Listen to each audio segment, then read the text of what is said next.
Nigel cleans it up and makes it pretty for Friday. So Friday we'll have the mid-August update. Hopefully we'll get a link to share tomorrow or the day after. And I'd love to see you guys there, and we'll be able to announce when the Alonzo hard fork is going to happen. And at that point, you can run smart contracts on Cardano. Congratulations. How about that? It will be before the IO Global, before the Cardano Summit, just to give you some boundings there. And I think you guys will be very happy with the date and time. Get the fuck out of bed, bitch. Go. Fred, what day is it today? Friday. It's Friday. He did say Friday, right? He said Friday. Just hold on a second. Let's make sure.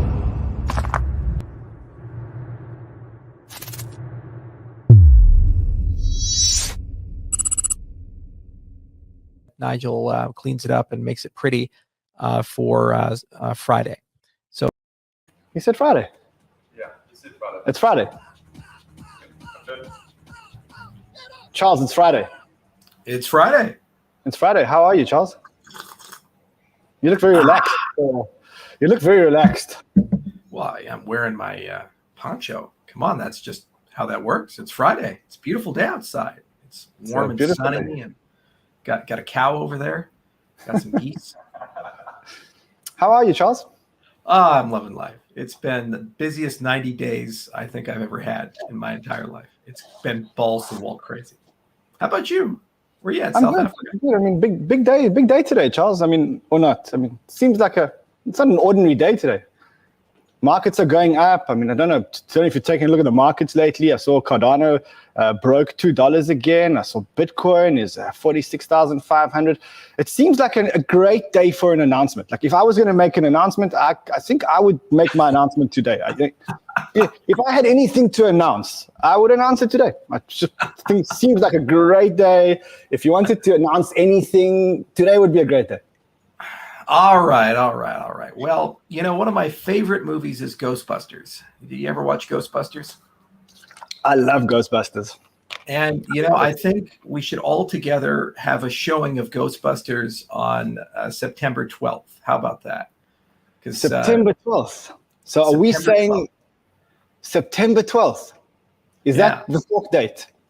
Yes. So we often get called a ghost chain. It's weird because there's more than 1 million active members in the Cardano community. There's tons of deadlifts installs, massive app community that's being built up.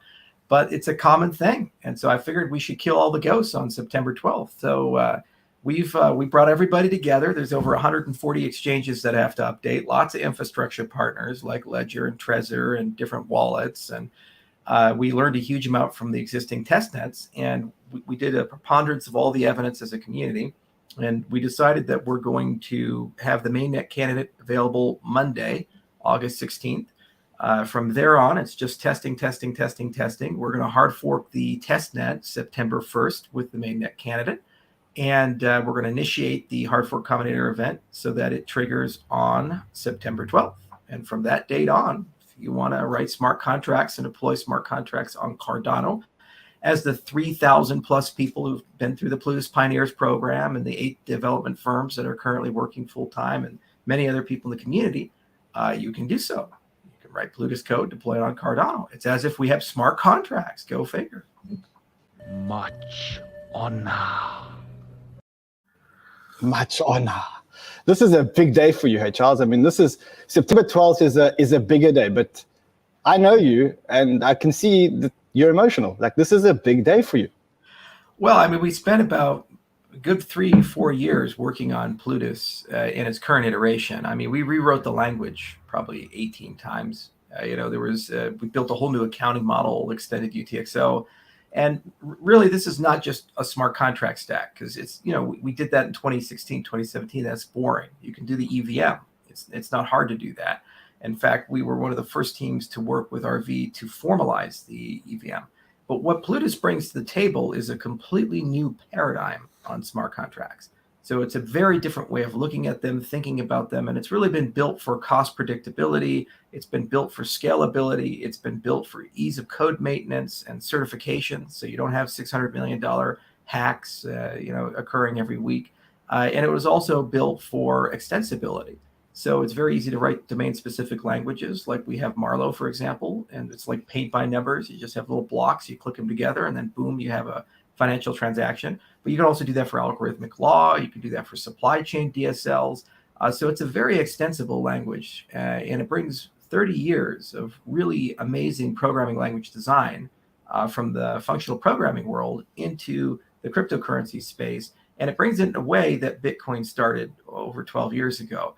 And it's been continued with Simplicity and Jet and all these other ideas that live in the UTXO world.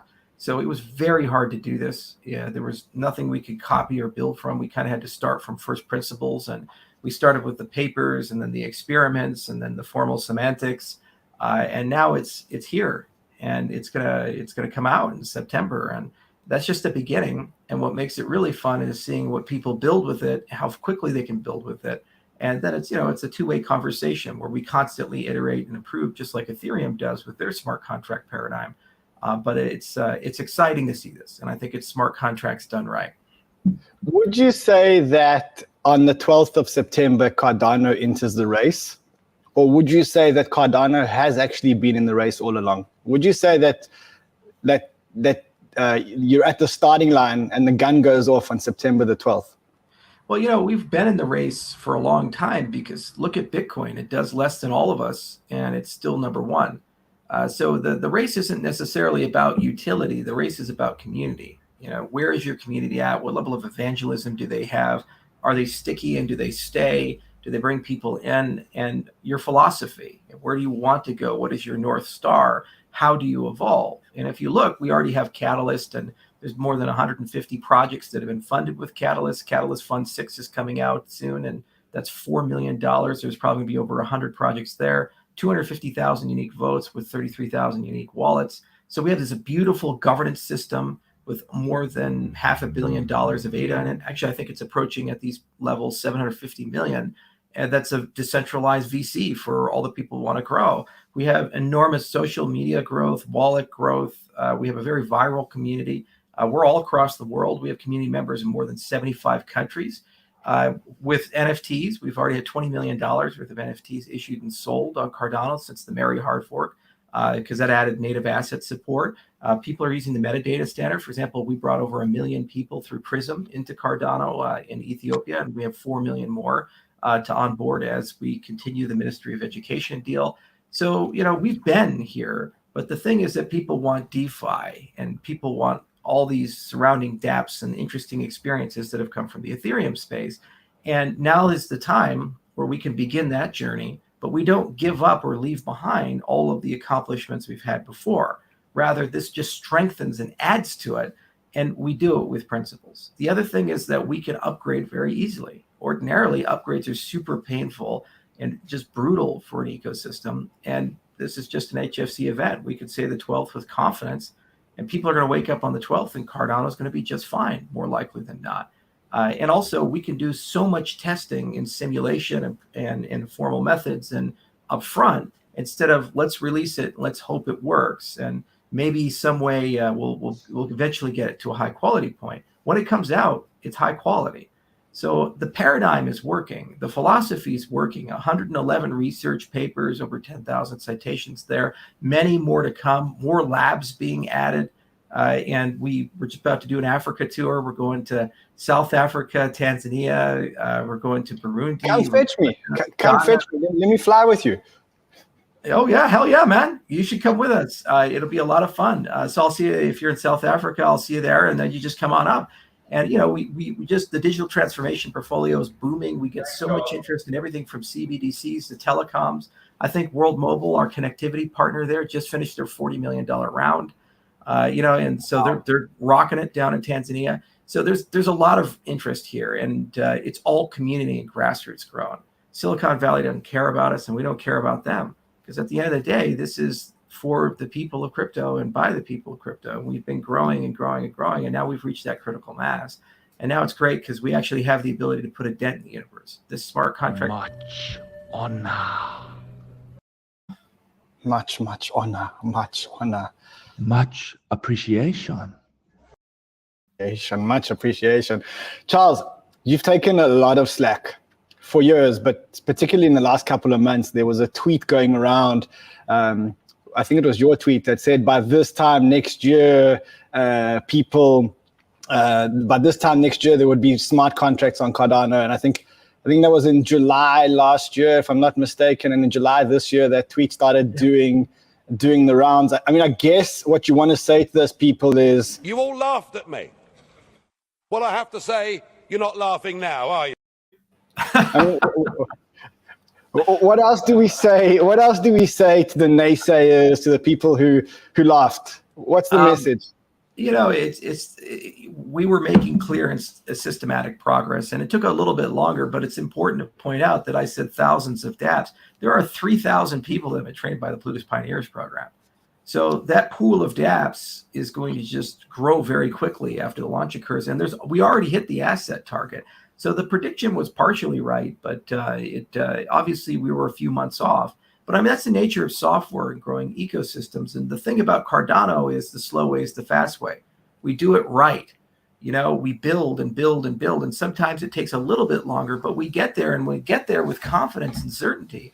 This is not something that is just going to be around for a few years. This is a protocol that I'd like to live longer than me.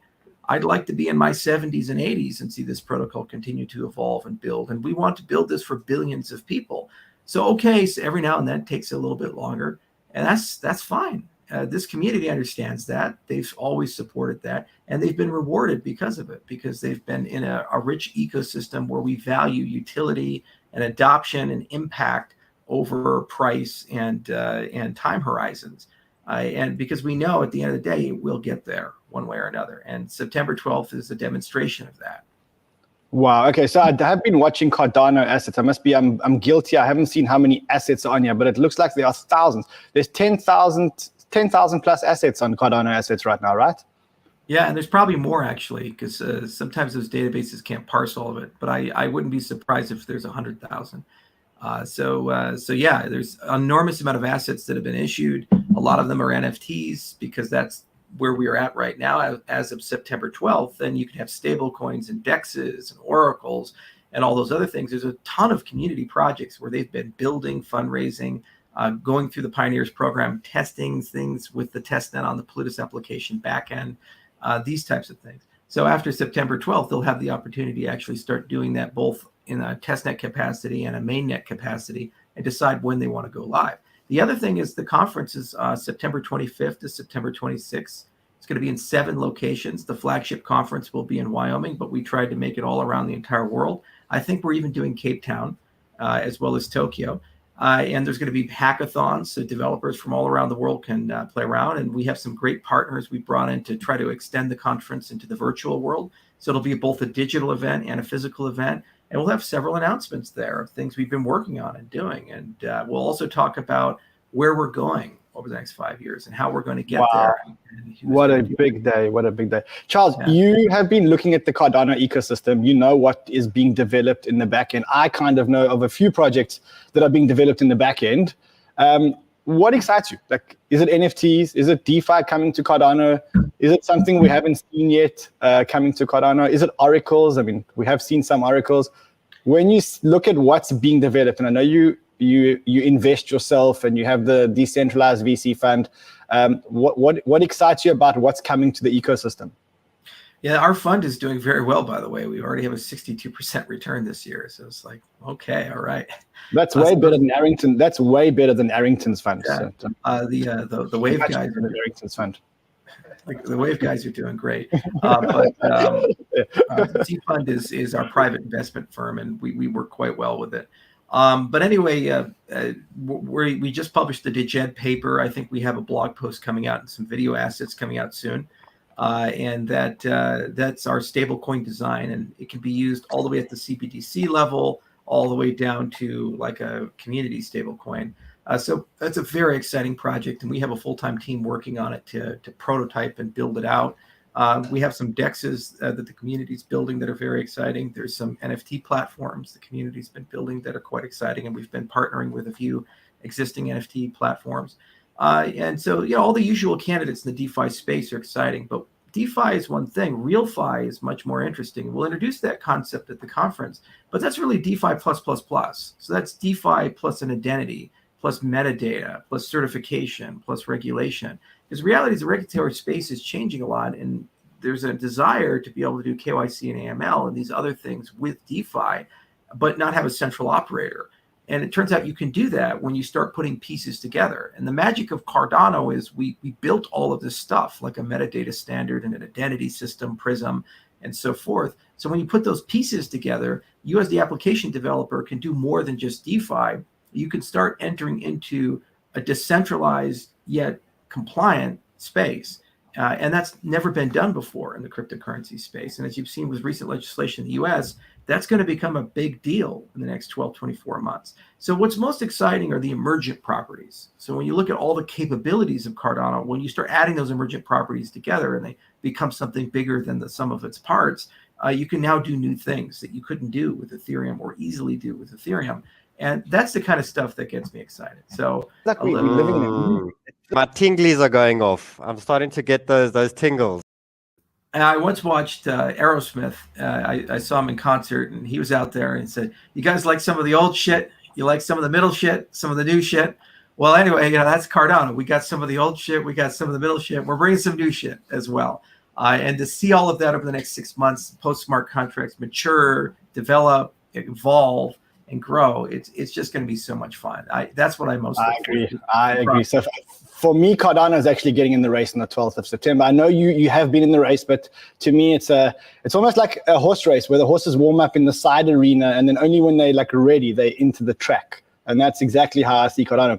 But I want to bring in the gang. So Fridays are banter days. You know the drill here. We've left Mr. Biz off. I know how much you loved him, but we left him off. So Banter fam, welcome back. Welcome back. It is Friday. We are bringing in Mr. Biz if he wants to be here. It's okay. We're bringing in our friends. There's lots of friends. There's old friends. There's new friends. Let's get started. We've got Mike Arrington from. Is it Arrington XRP or is there a new fund now?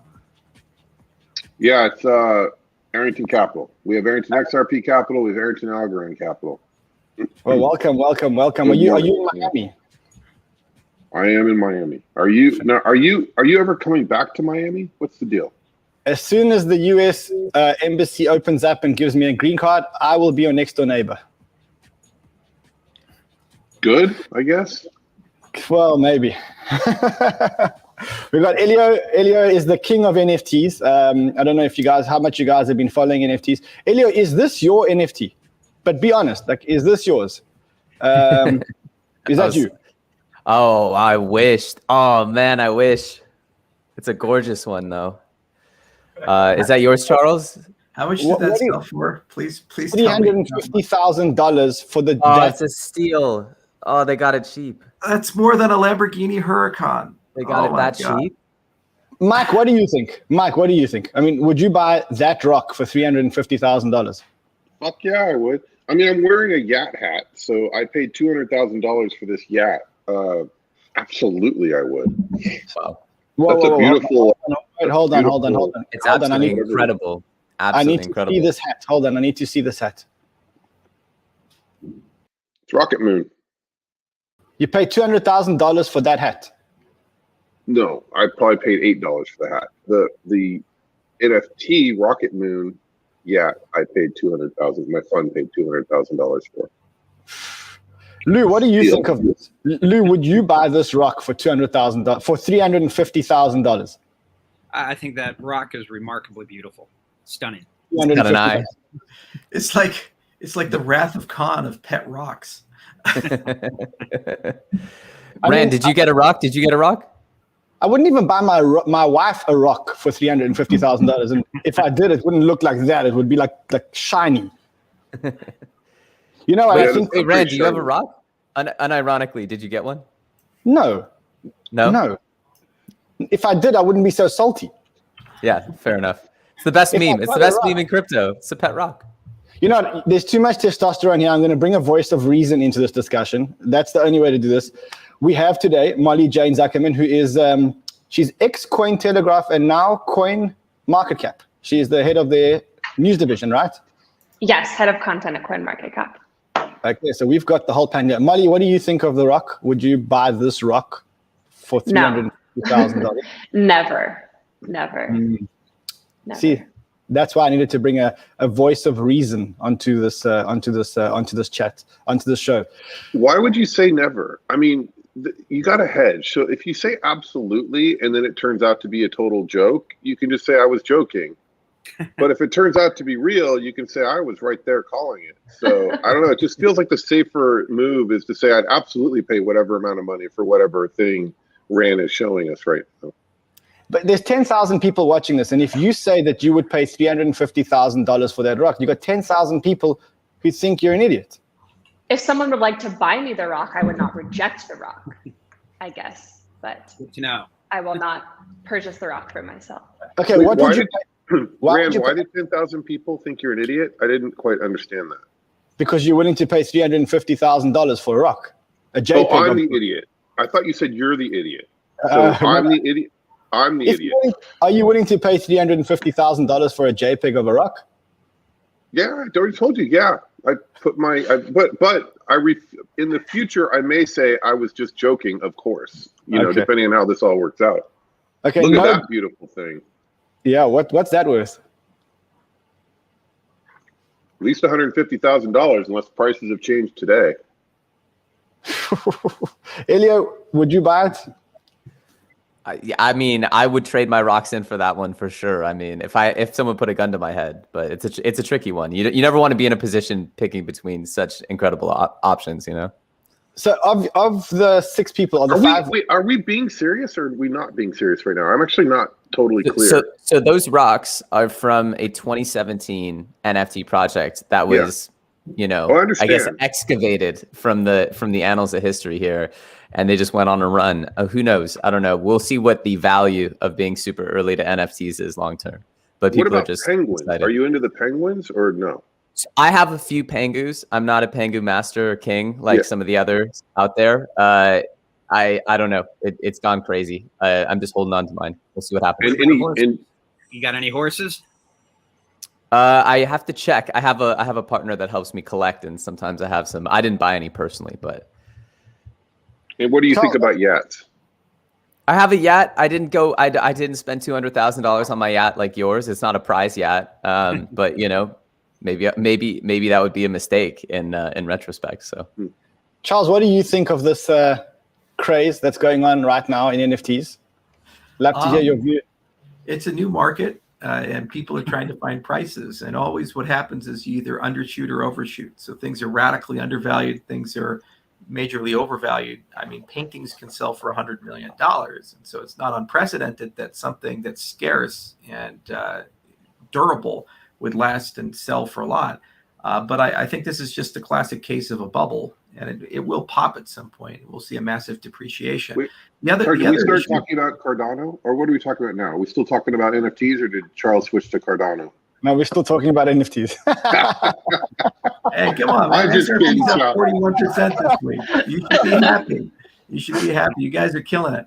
But no, actually, the problem I have with NFTs is because these are traded in marketplaces that are a little dark.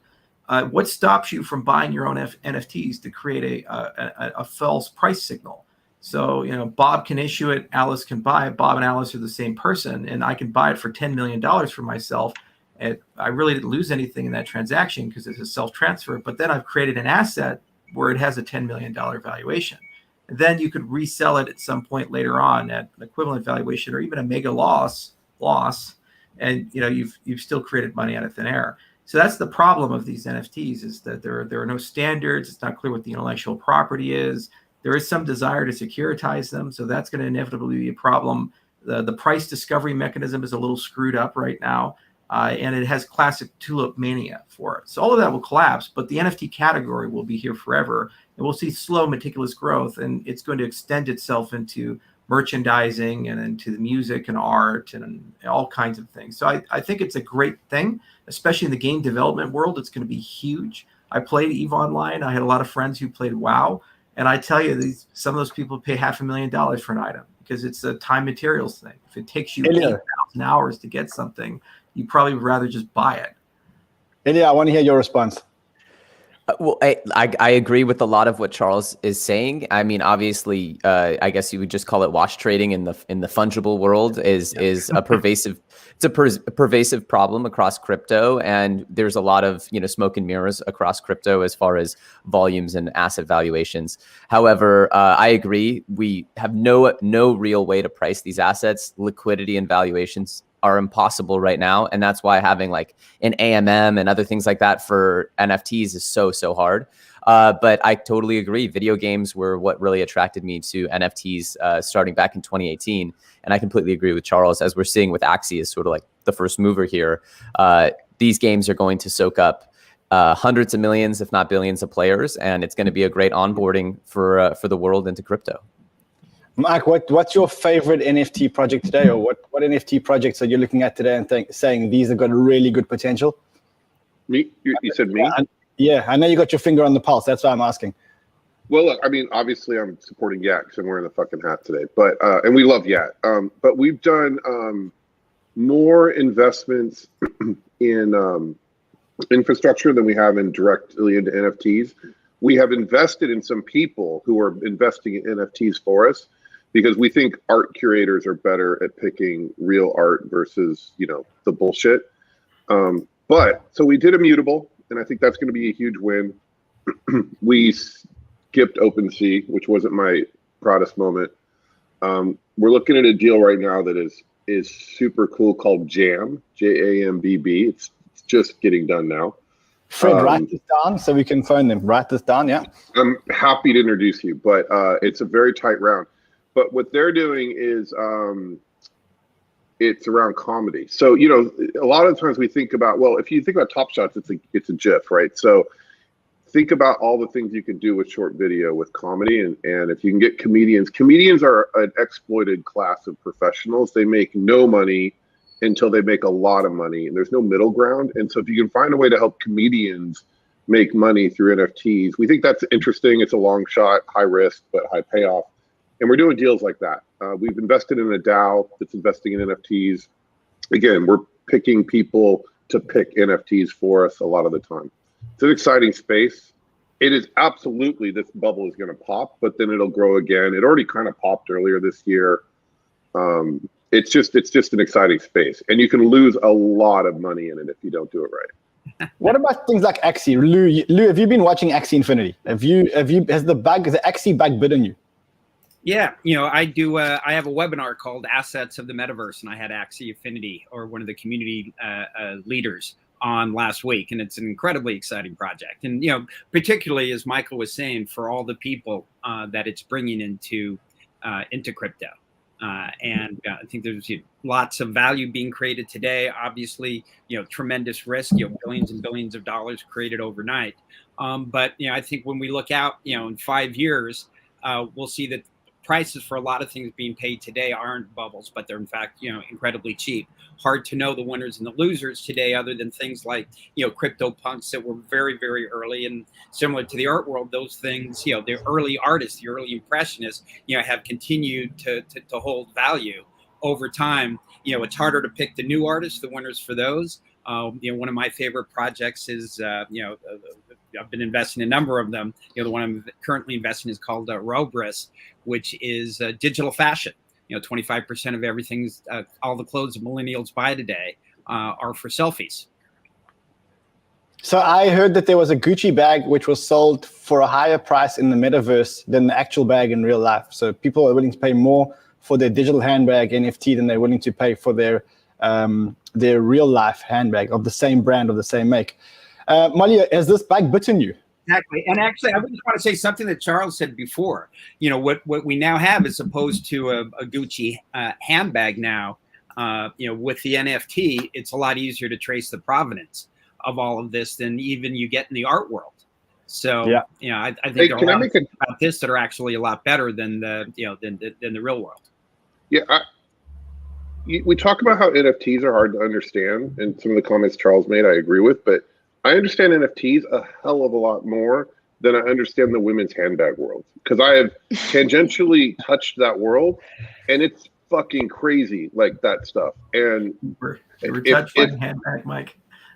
I have touched I've touched that world, and that I have been involved. I know people well who love those stupid bags, and I have bought some of those bags. And if that makes sense, NFTs definitely make sense. Well, how many people on an average day see your bag? Well, I have 2 points. The first point I want to I want to bring back to Axie Infinity. Have any of you guys actually played? I played for the first time this week, is why. I've played. I pay people to play Axie Infinity, if that makes sense. Like, am I missing something? Why would anyone want to play this game? It's just beyond me. To earn. It was like from 2003, the graphics, and it froze my computer 4 times. And okay, yes, you can earn money on it, but I thought that you can also earn money by doing a lot of other things online, maybe more enjoyable than trying to move around like graphics that just look I found actually lots of fun. I don't know. I found it lots of fun. Yeah, it's a card game. I'd rather play cards with my friends, honestly. I'd rather play poker than like trade these Axies. Anyway, that's just my Axie rant. The handbag thing is my second point. For me, I guess my feeling about NFTs is kind of my feeling about handbags. I want them to have a use, and I want them to be worth the money. So I'm not going to buy a $10,000 handbag that's this small. And I think I would compare that to also the way that I like to collect NFTs, which is, as of right now, not yet. I haven't actually picked one. Have you bought a $10,000 handbag that's bigger? Do you have bigger handbags and they're better because you can put more stuff in them? I've spent a lot of money on handbags, but they have a lot of pockets. As has Mike, but only he doesn't use the handbags that he's bought.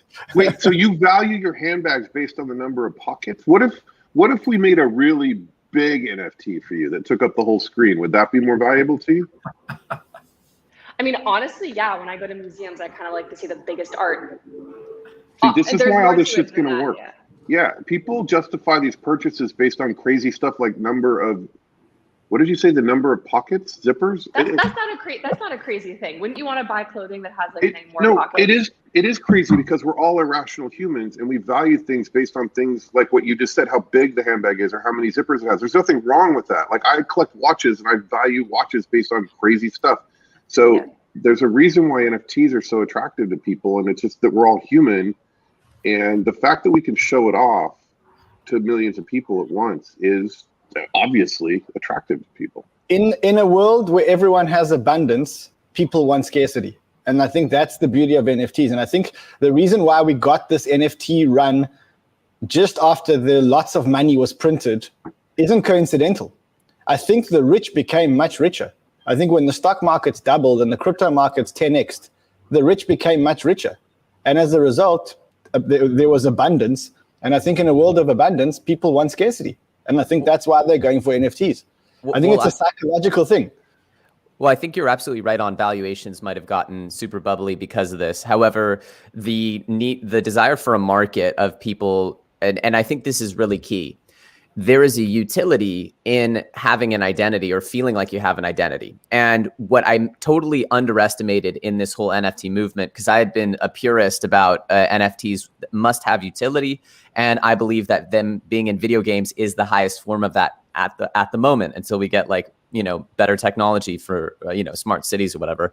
But for right now, I was laser focused for the last few years on NFTs and games. What I didn't understand was that there'd be this movement of community that would make it fun and actually make people feel cool for putting a certain NFT as their profile pic. And so, there's a feeling you get collecting these NFTs. I've never been into collecting art, but I started collecting NFT art. And I tell you what, I feel like more cultured. I feel like a higher, more superior human. I feel like a better human. You look more cultured than you looked last week. You look. Thank you. And I am. And I am. You must have bought a lot of mine. I am too. a friend of mine is watching the show, and he just sent me a message, and it's Robbie. And he said the new Birkin bag is $100,000. I'm not even sure what a Birkin bag is, but it's a Birkin bag's $100,000. It has 14 pockets, so it's only $7,000 a pocket, which is, reasonable. It's a bargain. You might want to pick one of those up. I don't know. Is Birkin a store, a brand? Anyway, I don't know where to get one. Okay, guys. There's a wait list. You can't just buy one. It's a wait list. Like NFTs. Exactly like NFTs. There's a wait list. Same thing. And It's then the you put a same picture thing. of it on Instagram, and you've literally, it's just a direct analogy at that point. Yeah. It's like Mike's watches. It's like your handbags. It's like Elio's NFTs. That's what it is. It's like Charles has a fetish for toys that nobody else can get their hands onto, like planes, and I don't know what else Charles has, but Charles has this thing for toys that everyone has their thing. You know, if you like NFTs, you like NFTs. You just had to bring the Black Hawk into this, didn't you, Rand? Doesn't fetish imply something sexual? I don't understand. Charles, what do you collect, and why is it a fetish? Hey, but anyway, looking at NFTs, what's really cool are the connection points. So you buy the handbag can come with an NFT, like a certificate of authenticity, showing off the helicopter. They can come with a certificate of authenticity. You know, another thing is the royalty tail. So if you're an artist and you create something and you care about something, like Boston, they care about sea life conservation. Every time an album is sold, what you can do is actually have a perpetual royalty on the resale to the original cause that they care about. You can't do that with normal collectibles. Once it enters the secondary market, the primary issuer doesn't get any upside for the resale of it, for these cash transactions. But NFTs, you can guarantee every time it changes hands, something happens, and it accrues its own story. So when you have NFTs combined with identity data, like DIDs, for example, then you can actually have an auditable log of the history of owners of that object. And you can't really do that outside of well understood things like we knew that Napoleon had the Mona Lisa in his bedroom. Okay, well, that's great. But if that story wasn't told, we would have never known that. With an NFT, you would know that because you could see the entire history there. So it is, I think, a toolbox, the concept, to augment and enhance the things that we tend to collect or want to tell the stories of, but it's not necessarily a means to an end unto itself. There's more to the story there. And just like when color came into movies, it took a little while to do that right. And when we had 3D movies come out, it took a little while post Avatar to get that right without people looking really bad. Clash of Titans, I'm speaking of you. So we'll get there, but it'll take a few years. But ultimately, I think it's going to be a huge vertical in the tens or hundreds of billions of dollars. So I've got five Americans on the stream. Molly, do I refer to you as American? Are you Russian? I don't know where I refer to you. I am calling from Moscow. Yeah, calling from Moscow. So this week, the rest of the world watched the American senators. And I watched the comedy of the American senators and how laws are passed in the United States. As Americans, what do you guys think of what happened this week? Not the proudest day for Americans, I'd say. Not the best day for crypto in the US. It was like an ad for dementia medicine. An ad for dementia medicine. Okay, that's great. Guys, any other feedback? I mean, do you think that this has done any damage to the markets? Certainly didn't think that any damage was done by this. I think it's going to have a long-term effect. I think the effect of this is long-term, not short-term. Don't markets price in long-term? Don't markets by nature price in long-term? The markets are saying to us that they don't care about this, pretty much. They pretty much said, look, you senators do whatever you want. The price go up. Well, I don't know. I mean, whenever like Elon Musk like sneezes on Twitter, Bitcoin's price like shoots up or down. And the fact that the infrastructure bill didn't really do anything, I think that says something. Look, I'm not sure why. There's an American tradition where we have to clean up the messes our government creates. So, our government's like a stumbling old man who's lost and naked and afraid, and you have to go find him and put a blanket over him and get him back into the car and say, there, it's okay, Grandpa. I mean, this is literally what our government does. So they came in like a bull in a china shop into our industry and basically inadvertently passed something through the Senate, which basically says everything, even a Bitcoin node, potentially has a reporting requirement. So you just run, Bitcoin Core on your desktop, you have a reporting requirement. It's madness. So that will get fixed. If it doesn't get fixed in the Congress, it'll get fixed through another piece of legislation. Guys, we're a $2 trillion industry. We have a lot of young, very vigilant people. We will get it done. Had we had the right to have a vote, over 70 to 75 senators would have voted for the bipartisan amendment that came together.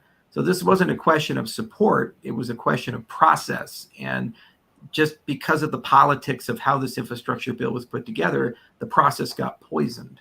So we have to go back to the drawing board, and we'll have another shot in September. And if not then, 2 years to clean it up because it doesn't take effect until 2023. Okay, so there's 2 years. Yeah. Any other thoughts? I think, look, crypto's happening, right? Whether, even if the U.S. outlawed it, right? Facebook and Google are outlawed in China. They're still massive things. So, our government is beyond repair at this point. Actually, I'm a believer that there really aren't even any laws, or just people in power and what they decide to do with it. And like that one senator had some power and he could shut everything down, and he shut everything down. And, and that's where we are. I really think that the time that we spend, I think, they're doing God's work at Coin Center, trying to help, pass good laws. But I think the vast majority of time spent by most people thinking about these things is wasted. And it'd be much better off thinking about what NFT to buy than what the government's going to do. Yeah, I completely agree. I think that, obviously the intention of the law is to increase tax dollars. I think on its face, I think that's the goal. And so, this is going to have the opposite effect by driving a lot of these companies out of the country, and they'll lose that tax opportunity altogether. So I agree with Charles. It's a procedural hiccup. It'll get fixed up. And I think that the market pumping on this news is contrarian. And once again, the market did exactly what nobody thinks it would. And that's just crypto. It's the least desirable outcome for everyone, which would be to pump against this news because no one sees it coming. So I think that that's just, it was crypto in a nutshell. It was politics in a nutshell. And the show goes on. I have a slightly different take, although I agree with most. Happened a few weeks earlier. Can you not hear me? We got you back. We know whatever take you have, you're going to get a subpoena about it. So go ahead. If this had happened a few weeks earlier in June or July, I mean, it would have had a huge negative impact on the market. But we went from a slightly bear market to a slightly bull market over the last couple of weeks. So bad news can't hurt the market right now. A bad Elon tweet about Bitcoin can't hurt the market right now. But that doesn't mean the government won't find a way to fuck this up over the long term. And I think the U.S. government is trying to figure out right now whether Bitcoin is friend or foe. And once they figure that out and reach a consensus of all these people in power, as you said, then they'll decide what to do. This is more just a signal that they're leaning towards foe right now. But never underestimate the power of the U.S. government to fuck something up. And so it is, I think it's unknown what's going to happen right now. But I'm worried about it. I'm worried about what the government's going to do. So remember the NSF AUP, guys. Before 1992, it was illegal to sell stuff online. So we changed that. Bad regulation comes and goes, and we'll fix it. As I said, we always clean up the mess that our government makes at some point. I must say, as a non-American watching the process, I mean, I haven't grown up with the same processes that you guys have grown up, and I kind of, Africa doesn't really have much democracy, if you want to call it that, but shit gets done without argument. And things just happen for good or for bad. In the US, I mean, if one senator can object about something completely different and derail an entire industry as a result of it, it's a sad day. It's a sad day for people. Hold on, Rand. Take it easy. First of all, Americans criticizing America is totally cool, but like non-Americans, and I consider you an aspiring American. I think I'm an American. I'm an aspiring American. Yeah, but like one senator fucking everything up is actually a feature, not a bug. The whole idea of our Constitution is to slow stuff down, and make it so that you really need super majorities in multiple like areas to like get laws passed. So I'm not in favor of a senator screwing something up. I think the way this happened with the senator from, was it Alabama, Louisiana, or whatever, was terrible. But no, I mean, generally we want our government to do less, so it's good. Yeah, we've got a new phrase. When somebody enters a party and screws up the whole party, we call it "he shall beat the party." So that's forever going to be the great. You got yourself a new Americanism. Okay, let's we're move going to on. be talking more about regulatory arbitrage in the future and the countries that are taking advantage of countries like the U.S. who aren't regulating this appropriately. That's exciting. That's exciting. Like countries taking advantage of this and like moving in. It's fantastic. Yeah, exactly. Agree. Let's move on to the good news of the week. The good news of the week is that we're seeing crypto grow faster than we've ever seen it before in the United States. I don't know how many of you guys got a look at the Coinbase numbers. I think I have the Coinbase numbers somewhere here. These are huge numbers. 68 million accounts, 8.8 million active monthly users, 9,000 institutions on their books. The growth year on year, I mean, if you look at Q2 a year ago, they have 5x their monthly active users, they have 20x their revenue, they have 30x their net income. And that is not only Coinbase, it's actually, if you look at everything, it looks like we're getting many new users onto blockchain at a very, very, very fast rate. That's the one thing that's happening. On the other side of it, you've got the whales and the people who've been around for a long time just buying more Bitcoin. So it's like this huge growth plus people who are in it just buying more to store more. I mean, this is possibly the most bullish thing that I've ever heard. Scaramucci was on CNBC earlier. Lots of fear and uncertainty and doubt. There was even a Barron's cover story that said Amazon.bomb. But look at Amazon today. And I think if you look at Bitcoin, it's in its early innings. There's about 125 million people that are part of the Bitcoin universe, 46 million or so in the US. If Kathy Wood is right, and I believe she will be, there'll be 1 billion users of Bitcoin by the end of 2025. And I just want you to think of the magnitude of that. There'll be lots of volatility, but take a step back from that chart. It's mostly asymmetric upside volatility, but you have to ride that wave if you believe this story and the effects of Metcalfe's law, the network. So, I mean, that is the best news that I think I've heard all week. I haven't seen growth numbers like the growth numbers that we're seeing now. Does anyone else feel like we're past being early and we're actually in the point of mass adoption now? I get the feeling now that Bitcoin is really in the path of mass adoption. No, not yet. Look at Axie Infinity. If Axie Infinity is bigger than the Ethereum protocol by about 10x, then we're not at mass adoption yet. Scaramucci is one of the dumbest people I've ever heard. Like, why? Just why? Why are you putting clips of that idiot? He's like, he threw in Metcalfe's law. I doubt the guy's ever done a transaction on a blockchain. I object to him being on my screen for 10 seconds. That's my only comment there. So I guess inviting you to the next Friday banter, which actually has Scaramucci on, is a big no, right? Like, please put me on. Please put me on. Do you want to be on with Scaramucci and Ryan Paul and Kevin O'Leary next week, next Friday? No, fuck no. Oh my God, that is not a show I'm going to watch. That would actually make me dumber watching that show. Molly, you were going to say something about the Bitcoin growth. I'm so glad that I'm on this show with this group of like-minded, awesome people. That's just a big group of dipshits you have next Friday. So I wish we would have got Mike on next Friday and not told him who's coming on and just had him arrive. I wish I could be on and have a button that just kicks them off whenever they say something stupid, and I have the button. I could be like, "That was dumb. Here we go." Hey, at least they're saying positive things about Bitcoin, as opposed to people like Warren Buffett, who it's hard to call Buffett an idiot. Obviously, he's a brilliant guy, but he doesn't get crypto. And why CNBC puts on these people who know nothing about crypto? Hard to know what Anthony Scaramucci knows about crypto, but my guess is not so much. Yeah, what is it about Scaramucci that you're so against, Mike? His politics, his utter lack of intelligence, his salesmanship and narcissism. Did I mention he's stupid? I don't know. Just a wide variety of. I don't even know why he's in crypto. He just it just seemed like a cool thing for him to make some money off of, right? So. Molly, can you please get the men back on track? Let's talk about the Bitcoin numbers and the adoption numbers and how exciting. Yes. I looked at Coinbase's numbers and I thought this is a pivotal moment. I was saying, you asked if you think Bitcoin adoption is becoming more mainstream. My answer is yes, because I'm someone that's been living off of just Bitcoin since 2017. I've always accepted all salary and all payments for everything I do just in Bitcoin.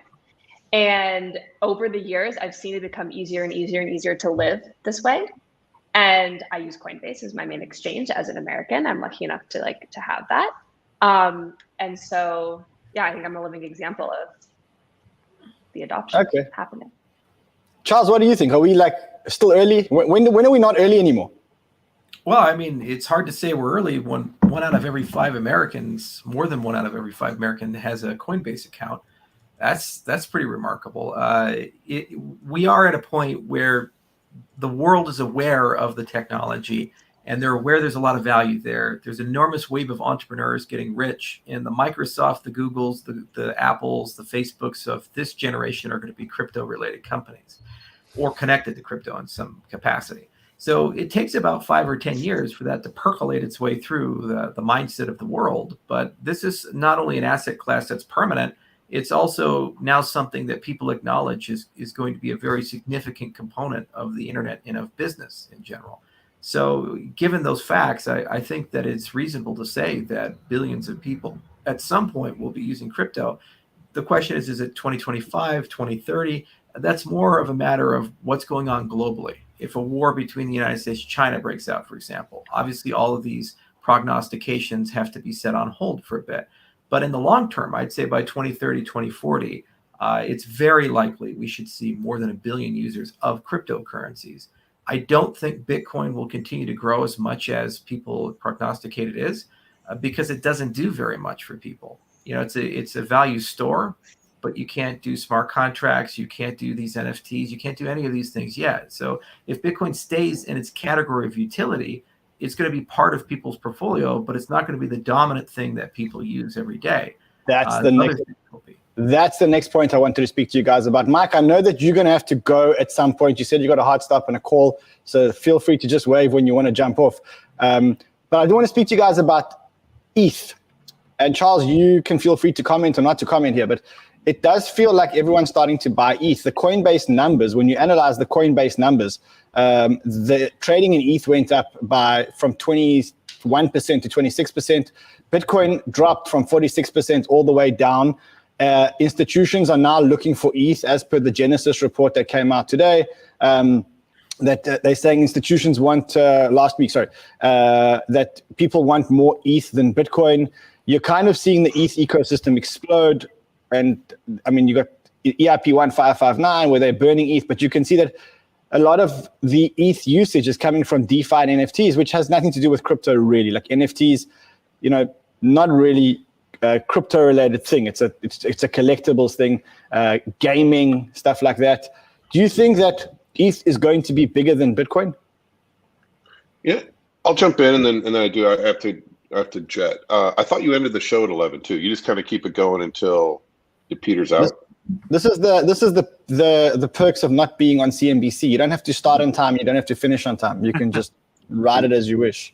So as an investor, so I'm an investor, and so we care a lot about making money for our investors. But also I'm religious, and I believe Bitcoin is the alpha and the omega. So I'm gonna, I disagree with Charles, where Charles is like, Bitcoin's still number one, but it doesn't do very much. I think what it does do, it does perfectly. And so Bitcoin is money. Bitcoin is the only money. I believe that. And it's a religious belief, and we could debate that all day, and it's fun to debate. But from a trading perspective, ETH is hot right now. But the time to buy ETH was in January when we were buying it. Right now, we expect it to go to 0.1 to 0.15 Bitcoin. And then and everybody will talk about the flippening, and it'll talk about ETH is the king, and then ETH is going to get crushed by Bitcoin. Bitcoin's going to come in and melt everyone's faces. That's what we believe is going to happen. Those are the bets we're making, just based on technicals and what we think the market's going to do. And my last thought is, you talked just previous to this, we talked about like, will 1 billion people use Bitcoin? Ultimately, what you're asking is Bitcoin going to continue to go up? And like, absolutely, we think it will. Charles thinks 2030, 2040 is when we have most of the world using crypto. By then, I think he said. I agree. I think it'll be sooner, but we're still going to have massive down markets. And so the real question is, late next year, does the market fall apart? We believe it will. Will it fall 80, 90% like it has in the past? That's the big question. Will new users, will new institutional users, will El Salvador suddenly there's enough new buyers that the market won't fall as much as it has in the past? And that's, for us, the big question, is what happens after Bitcoin reaches $150,000 later this year or next year. That's our belief. Certainly have no financial advice at all, but that's the way we're betting. What happens after that? Does it fall to $20,000 after that? It's a big question. We're trying to figure that out now. Yeah, so I mean, so that's Mike. I know you need to go. So if anyone wants to respond quickly to Mike directly before he goes, I would just say, I agree with everything Mike is saying for the most part. Yeah, I've got a 10-year $1 million price target on Bitcoin, and if I'm right, I'm pretty sure I know how it's going to get there. Right, it's just going to go up and down and up and down. I'm a big believer in something called Amari's Law. He was a professor at Stanford in the 70s when he coined the term. And Amari's Law is the fact that the impact of all great new technology is overestimated in the near term and underestimated in the long term. And that's going to be all of crypto. It's going to be Bitcoin. It's going to be Ethereum. I'm a massive fan of Ethereum because I actually believe that the core thing about crypto is community, that now for the first time in history, the community can govern itself. We don't need a man in the middle governing, optimizing for him. And so, I think that Ethereum's very, very early as well. I'm not a trader like Mike is, so, I'm not making calls of 6 months, 12 months.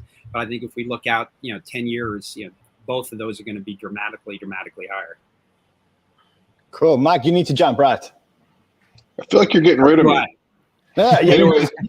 You warned me on the WhatsApp. You said I'll join you, but I have to go at 11. So you feel free to wave and jump off whenever you want. Guys, on the Charles, if you had $10,000 to invest today, this is going to be quite an interesting one, and you had to put it on one of the two, Bitcoin and ETH, Bitcoin or ETH. Your holding period is 3 years. All you're looking for is price appreciation. Where do you put your money? 10 out of 10 times into Ethereum. I'm not exactly loved in that community, and they don't exactly love me. But the reality is that Ethereum has one characteristic Bitcoin has not demonstrated, and that's its ability to upgrade itself. And if you show that your innovation rate is growing well, and the other one is showing it's slowing down, then you say over a 10-year, 20-year period, where are you going to be? The utility that Ethereum as an ecosystem can provide is just orders of magnitude beyond anything Bitcoin can. And we say, but sound money. If you want sound money, create it. That's why we created the Jetta stablecoin. You can use a cryptocurrency to create another cryptocurrency that has stability. So it's all about, what are you looking for? Are you looking for value stability? Are you looking for investability, et cetera, et cetera? Well, you can do all of that. So always bet on the platform where you can do that stuff than on the platform that's decided to opt out. The other thing is, I firmly believe proof of work is not sustainable as it's created. It's just senseless to say, well, we go to $1 million Bitcoin. What does that mean in terms of energy consumption? And everybody shakes their head, but guys, it's real. You're using more energy than the country of Ecuador or Switzerland. That's happening. You could say we're storing it in the form of a Bitcoin or alternative energies being used to generate it, but you have to accept that that is energy that is expended one way or the other. And the reality is that Ethereum is moving to a paradigm that doesn't have to do that. And the only response the maximalist has, the religion has, is that violates gospel. It can't work. It's perpetual motion. And science is on the side. So I bet on communities that have utility in science and actually want to upgrade themselves and don't want to clear cut all the forests of the world to power their steam engines, think that maybe nuclear reactors are great. And the fact that we can't even have that conversation without passion and rage and excitement tells you that there's something fundamentally wrong with the mindset of the Bitcoin maximalists, contrasted with the mindset that the Ethereum community has and other communities like it, like the Cardano community. So I only had to pick one. I would live 10 times out of 10 in the community that is open to upgrading, that is philosophically open, and also is actively trying to engage technology that doesn't ecologically damage the world. And I speak from a position of science. We wrote 111 papers. A lot of those papers were in the consensus area. We went through over 6 years of research and development. Proof of stake is real, okay? And the maximalists say it's not. And that alone turns me off, because then if it didn't come from Satoshi, it doesn't exist. There's only one God. It's divine command theory. It's not rationalism. Mike. Well, look, we don't have to clear cut the world to keep Bitcoin secure. I don't know what your problem with nuclear energy is. It felt like that was just a throw in there that maybe only idiots like nuclear energy. But what I'm saying is that I would rather have nuclear energy powering my grid than steam engines powered by burning timber. And I don't burn timber to mine Bitcoin. I think that as far as I know, the only proven way to secure a crypto network is through proof of work. The only proven bulletproof way.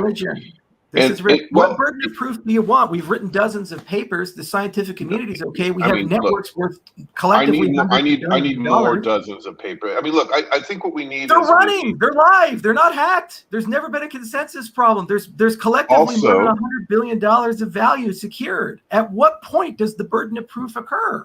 Yeah. Well, no, look, it's a good point. We can't debate it now, but you're wrong. I think you're wrong deep down. But also, you're I don't know. You're financially incentivized to be You're wrong. We know you're wrong. No, I know I'm right because actually, Charles, I'd love to talk about this, but we don't have. Now is not the time. I'm going to arrange it. I'm going to get Charles and Mike, and we're going to talk about proof of work versus proof of stake. I think this needs to be a show.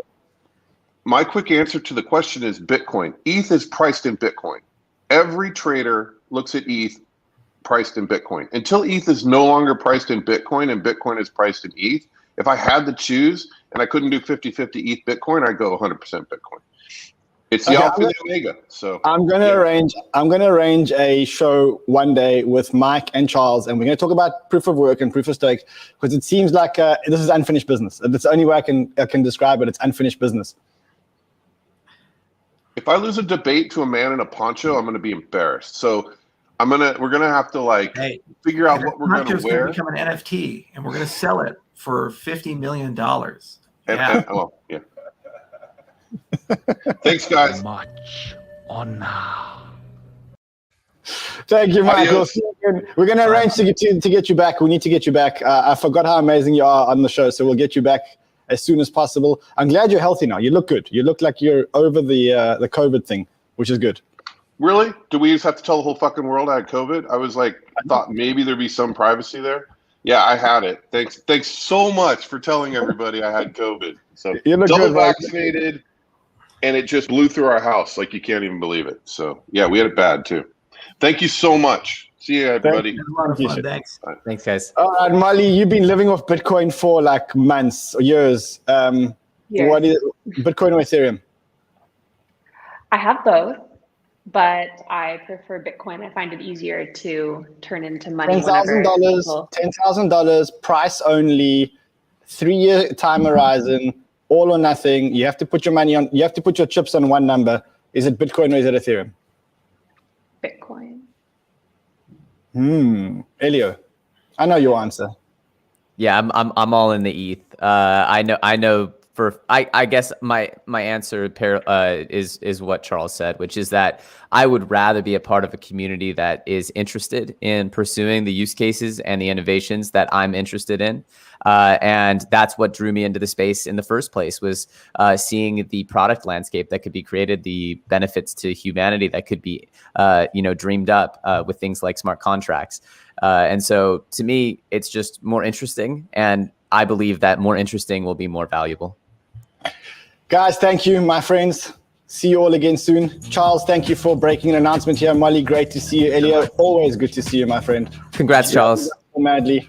Charles, thank you on behalf of the Banter community. Thank you so much. It's been amazing. It was a lot of fun, Rand. Thank you so much. Thank you, my friend. Wow, what a show. That's why we call it Banter. And I think this is one of the best shows we've ever had, right? Wow, what a show. Mike Arrington, he's spicy. He's spicy, man. He's spicy. Should we give away, we're running over time anyway, should we give away some TERRA money to community? All right, let's go. So let's give away some money to community. We must give away money to community, because community to show much appreciation. To give much appreciation to community. Okay, let's give away money. $100 for the best comment of why you should win TERRA money, pre-market allocation. Remember that you have to be a subscriber, otherwise you just don't win. So subscribe and like and share the content, and let's go. Come on, let's go, Fred. Let's give away money. Come on, more money.